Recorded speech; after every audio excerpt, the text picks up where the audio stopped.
सुरुवातीला डोंबिवलीमध्ये ठाकरे आणि मनसेने एका पुलासाठी एकत्रित आंदोलन केलं होतं। त्यानंतर दोन्ही भाऊ एकत्र येणार अशा चर्चा सुरू आहेत। परंतु आता मुंबईतील मस्जिद बंदर या ठिकाणचा कर्नाक पूल लवकरात लवकर सुरू करावा यासाठी मनसेकडून आणि ठाकरेंच्या शिवसेनेकडून एकत्रित आंदोलन करण्यात आलं आणि या सर्व मनसेच्या आणि शिवसेनेच्या कार्यकर्त्यांना जे आहे ते पोलिसांनी या ठिकाणी ताब्यात घेतलेलं आहे। आपण जर पाहिलं तर अजून देखील या ठिकाणी मोठा पोलीस बंदोबस्त तैनात आहे।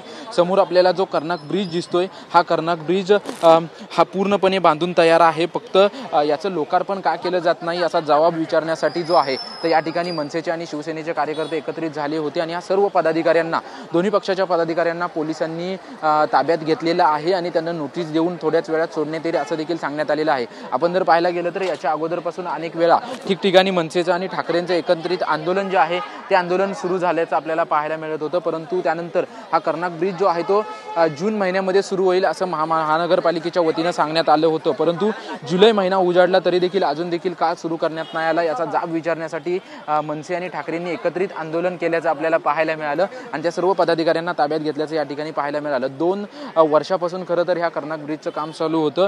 रेल्वेच्या माध्यमातून आणि महानगरपालिकेच्या माध्यमातून जे आहे ते या कर्नाक ब्रिजचं काम पूर्ण करण्यात आलेलं आहे। परंतु अजून देखील का सुरू करण्यात येत नाही याविषयी मनसेच्या आणि ठाकरेंच्या पदाधिकाऱ्यांनी एकत्रित जाब विचारण्यासाठी या ठिकाणी आंदोलन केलं, परंतु त्यांना पोलिसांनी ताब्यात घेतलेलं आहे। त्याच्यामुळे येत्या काळामध्ये ह्या ब्रिजचं काम पूर्ण जरी झालं असलं तरी येत्या काळामध्ये कशा पद्धतीने आणि केव्हा हा ब्रिज सुरू केला जातो हे पाहणं महत्त्वाचं असेल। कॅमेरामॅन खंडूसह निवृत्ती बाबर, TV9 मराठी, मुंबई।